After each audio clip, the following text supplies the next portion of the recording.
माननीय president of India Droupadi Murmu ji, माननीय prime minister of India Narendra Modi ji, माननीय विदेश मंत्री डॉक्टर एस जयशंकर जी, जय हिंद। मान्यवर, ईरान और रसिया एक बहाना है, बल्कि ब्रिक्स की कंट्री निशाना है। ईरान पर ज़बरदस्ती जंग थोपी गई है। उसका कारण है कि ईरान नाटो कंट्री और डॉलर कंट्री के आधिकारिक तौर पर मेंबर नहीं है, बल्कि वो आधिकारिक तौर पर ब्रिक्स कंट्री का मेंबर है।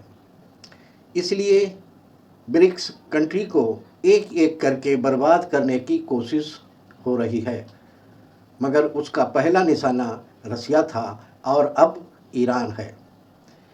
यही लोग हैं जिन्होंने इराक के पास जीवन घातक रासायनिक हथियार का हवा खड़ा करके इराक को बर्बाद किया है और अब एटमी हथियार का नाम लेकर ईरान को बर्बाद करने की कोशिश कर रहे हैं।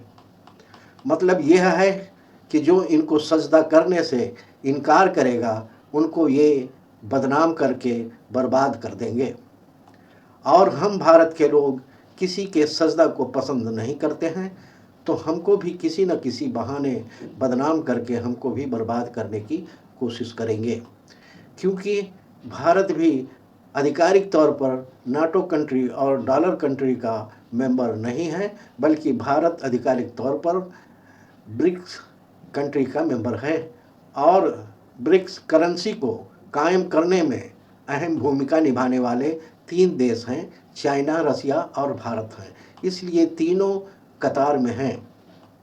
मान्यवर, इंटरनेशनल पॉलिटिक्स में 2 तरह के रिश्ते रखने पड़ते हैं। पहला देश का रिश्ता होता है और दूसरा पर्सनल रिश्ता होता है। और अगर देश के रिश्ते को धक्का पहुंच रहा है तो पर्सनल रिश्ते को त्यागना पड़ता है।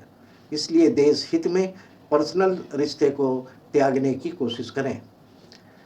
मान्यवर, भारत देश का विदेशी रिश्ता ईरान और फ़िलिस्तीन के साथ रहा है, इसलिए उसी रिश्ते पर कायम रहना चाहिए और उसके लिए पर्सनल रिश्ते को किनारे करते हुए देश के रिश्ते का साथ खड़ा होना चाहिए और दुनिया के सामने पेश करना चाहिए कि हम लोग देश के रिश्ते के लिए पर्सनल रिश्ते को त्याग रहे हैं।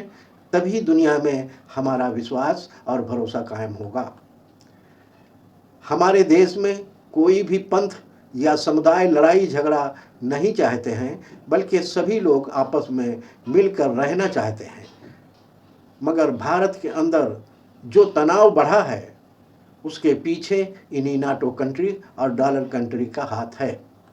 मैं याद दिलाना चाहता हूं कि देख लो कि कुछ दिन पहले ही इनके एजेंट रसिया और ईरान के अंदर मौजूद रहकर अंदर से ही हमला आवर हुए हैं। मान्यवर, नाटो कंट्री और डॉलर कंट्री को हमारे इलाके में भी उनको इजराइल और यूक्रेन जैसा बगल बच्चा चाहिए है। इसलिए इस इलाके में कश्मीर और पंजाब के रास्ते पैसा और हथियार भेजकर अशांति कायम करेंगे और उसके बाद अमन कायम करने के नाम पर अपनी फौज उतारेंगे और अपना बगल बच्चा यहाँ पर खड़ा करने की कोशिश करेंगे। भारत के अंदर जो तनाव पाए जा रहे हैं वो विदेशी ताकतों के ज़रिए हैं, तो इनके मंसूबों को नाकाम करने के लिए उनके जो एजेंट हैं उनको कंट्रोल करें और पड़ोसी मुल्क से अपने रिश्ते अच्छे बनाएं और देश के अंदर सबके साथ अच्छे रिश्ते कायम करने की कोशिश करें। ईरान और रसिया एक बहाना है, बल्कि ब्रिक्स करेंसी निशाना है।